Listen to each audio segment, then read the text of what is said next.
Diego Maradona. Maradona wasn't just a footballer, he was a global phenomenon. He danced past defenders, played with unmatched flair, and gave Argentina its most iconic World Cup win in 1986. But by 1994, things had changed.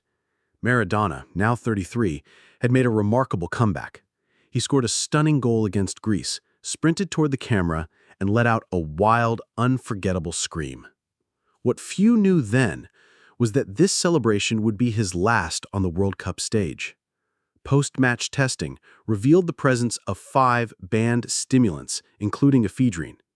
At the time, FIFA's anti-doping policies were vague, with gaps in enforcement and limited scope. Maradona was immediately suspended and sent home from the tournament. His exit made headlines, but the real legacy came after. FIFA completely overhauled its anti-doping procedures, introducing stricter banned substance lists, random tests, and longer bans. The 1994 World Cup became the turning point for drug regulation in football, and it all started with one chaotic celebration. Jens Lehmann. It was supposed to be a classic. Champions League, Final, 2006, Arsenal versus Barcelona. But just 18 minutes in, the match took a dramatic turn. Barcelona launched a dangerous counterattack. Samuel Eto'o broke through. Jens Lehmann rushed out. He brought Eto'o down just outside the box. But here's where it got strange. Gulli collected the loose ball and scored. Except the referee had already blown the whistle. The goal didn't count. Lehmann was shown a red card. Arsenal were down to 10 men, and Barcelona eventually won 2-1. Why not allow the goal and give the yellow instead? Why was there no room for advantage? The backlash was loud. Fans and pundits questioned the logic. And a few years later, FIFA responded. They clarified the rule. In potential red card situations, if a goal is scored immediately after the foul, it can stand. The red card may be downgraded or cancelled. Lehmann's red card didn't just shape a final, it shaped the law. Sergio Ramos. Sergio Ramos isn't just known for his leadership or headers in extra time. He's known for his red cards, more than 20 in his career. But many weren't accidental. In fact, Ramos mastered the art of the useful red. He'd stop a counterattack with a calculated foul, even if it meant being sent off. Sometimes it helped Madrid win the match. The problem was that the system allowed it. One-game bans were manageable, and there wasn't much review beyond the offense. After repeated incidents, FIFA and UEFA took notice. They revised their disciplinary codes. Now, direct red cards for cynical or violent fouls trigger longer bans, especially if deemed tactical or unsporting. There's also more scrutiny. Post-match disciplinary panels can increase sanctions based on intent, not just action. Ramos didn't break the rules. He just showed how to use them. So they changed them. Luis Suarez. Luis Suarez is one of the best strikers of his generation. But his legacy is split between goals and bites. In 2010, he stopped a Ghana goal with his hands. In 2013, he bit Ivanovic. But in 2014, during Uruguay versus Italy in the World Cup, he bit Giorgio Chiellini on the shoulder right in front of the world. The referee didn't see it, but cameras did. So did millions watching live. What followed was unprecedented. FIFA banned Suarez for 9 international matches and suspended him from all football activity for 4 months. He couldn't train, enter a stadium, or appear at official events. There was no precedent for such a ban, so FIFA created one: unprecedented violent conduct, a category made for actions so bizarre they required their own disciplinary path. Suarez didn't just break a rule, he forced FIFA to invent one. Zinedine Zidane. World Cup Final, 2006. Zidane's last match. Tension everywhere. In the 110th minute, after an exchange of words, Zidane turned and headbutted Marco Materazzi in the chest. The referee consulted with the 4th official, then issued a red card.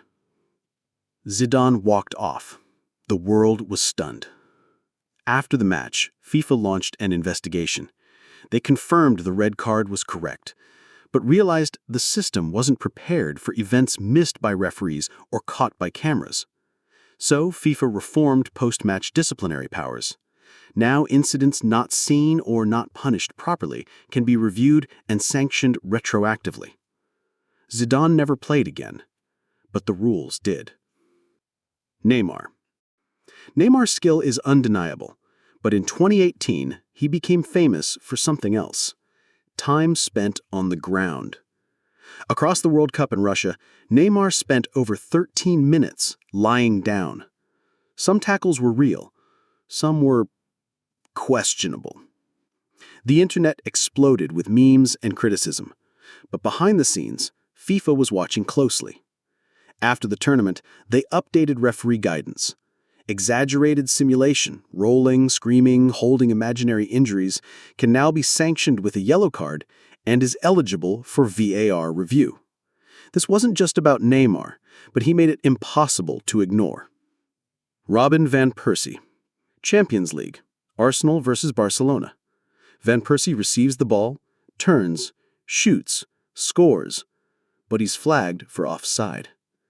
The problem is he didn't hear the whistle. The stadium was loud and he was focused on the play. Still, the referee booked him for time wasting. Fans and commentators erupted. Why punish a player who never heard the signal? UEFA responded by clarifying the rules. In future, if a player genuinely doesn't hear the whistle and continues the action naturally, it won't be considered dissent or delay. Van Persie's yellow stood, but no one else would suffer the same. Andres Iniesta. World Cup Final, 2010. Extra time. Andres Iniesta scores the winning goal. He pulls off his shirt.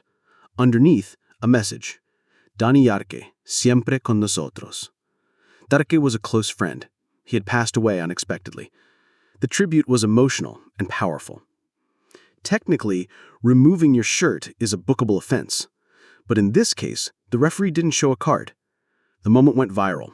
The message was clear. Sometimes, football is bigger than rules. After the tournament, FIFA adjusted referee guidelines.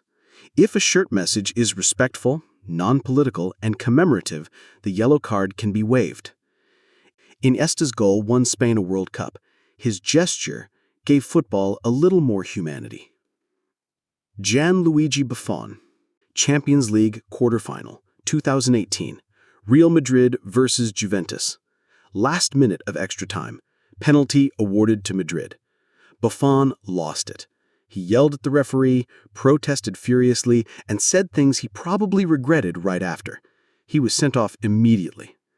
After the match, UEFA handed him a multiple-match ban, not just for the red card, but for his conduct and comments afterwards.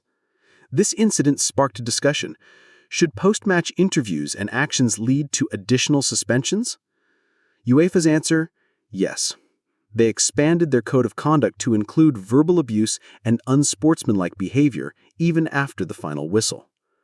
Buffon's outburst didn't just cost him the game.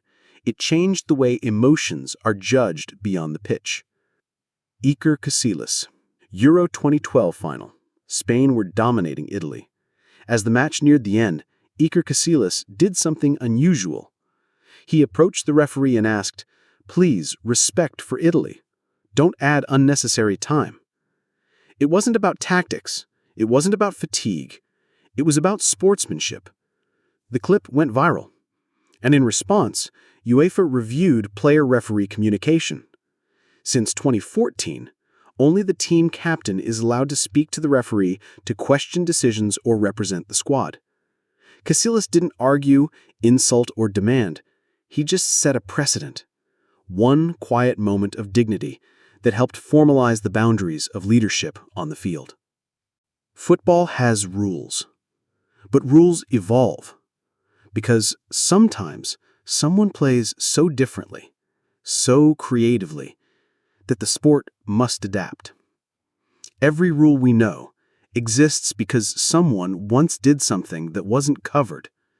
So, if you want to leave a legacy, don't just play the game,